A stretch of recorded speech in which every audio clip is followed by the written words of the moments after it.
Pernah terfikir tak macam mana telefon atau komputer kita ni boleh buat macam-macam keputusan?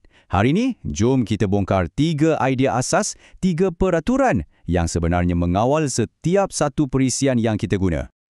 Okey, cuba bayangkan ni. Kita semua pernah guna mesin ATM kan? Tapi macam mana mesin tu tahu PIN kita betul ke salah?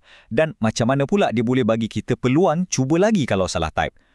Jawapannya ada pada otak program tu. Satu set peraturan yang dipanggil struktur kawalan. Inilah dia, struktur kawalan. Benda inilah yang buat satu program tu jadi pintar. Tanpa struktur ni, kod hanyalah satu senarai arahan yang lurus, yang tak boleh fikir atau bertindak balas. Struktur inilah yang bagi dia kebolehan untuk berinteraksi dengan kita. Baiklah, jom kita mula dengan yang paling asas sekali. Blok binaan yang pertama, struktur jujukan. Senang je nak faham jujukan ni. Bayangkan macam kita ikut resepi.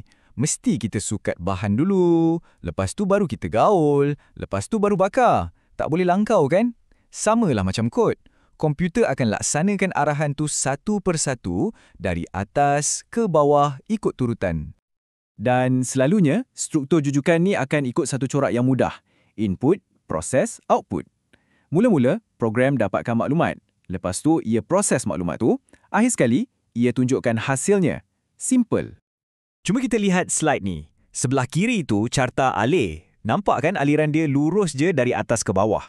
Sebelah kanan puna, kod JavaScript yang buat benda yang sama. Setiap baris tu akan dijalankan satu demi satu. Sama sebiji macam dalam carta alih. Tak ada pening-pening.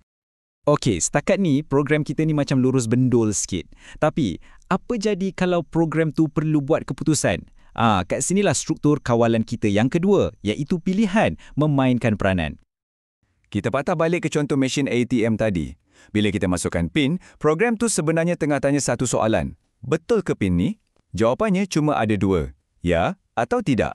Benar atau palsu. Dan jawapan itulah yang tentukan apa yang akan jadi lepas tu.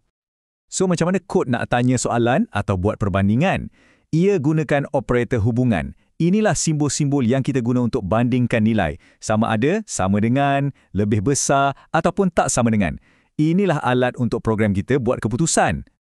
Dan untuk buat pilihan ni, kita ada 2 alat utama. Pertama, if. Kalau syarat betul, dia buat sesuatu. Kalau salah, dia buat tak tahu je. Kedua, if else. Yang ni macam simpang. Kalau syarat betul, dia ikut jalan A. Kalau salah, dia ikut jalan B.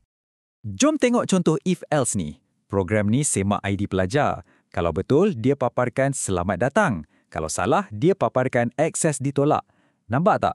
Satu soalan, tapi ada 2 kemungkinan jawapan. Inilah kuasa struktur pilihan.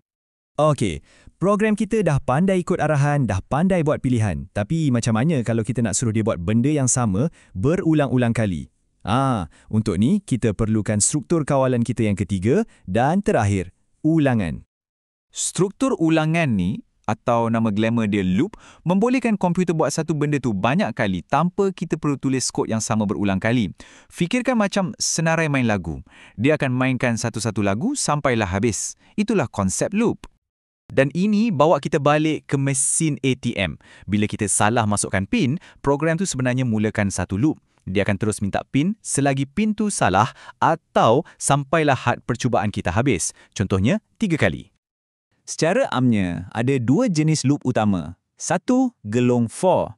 Kita guna ni bila kita tahu betul-betul berapa kali nak ulang. Contohnya, buat benda ni 10 kali. Lagi satu, gelong while. Yang ni pula kita guna bila kita tak pasti berapa kali nak ulang, tapi kita tahu bila nak berhenti. Contohnya, terus buat selagi syarat ni betul. Ini contoh paling mudah untuk gelong for.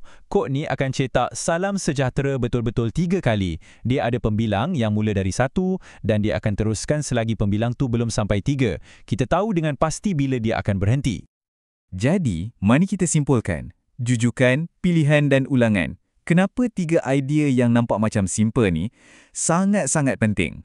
Sebabnya, ketiga-tiga struktur inilah, jujukan untuk ikut turutan, pilihan untuk buat keputusan, dan ulangan untuk buat kerja berulang adalah blok binaan asas untuk hampir semua perisian yang wujud. Daripada game kat telefon, sampailah ke sistem yang kawal kapal terbang, semuanya dibina guna 3 idea ni. Dengan menggabungkan 3 blok binaan asas ni dalam pelbagai cara yang kreatif, para pembangun perisian boleh hasilkan apa saja yang kita boleh bayangkan.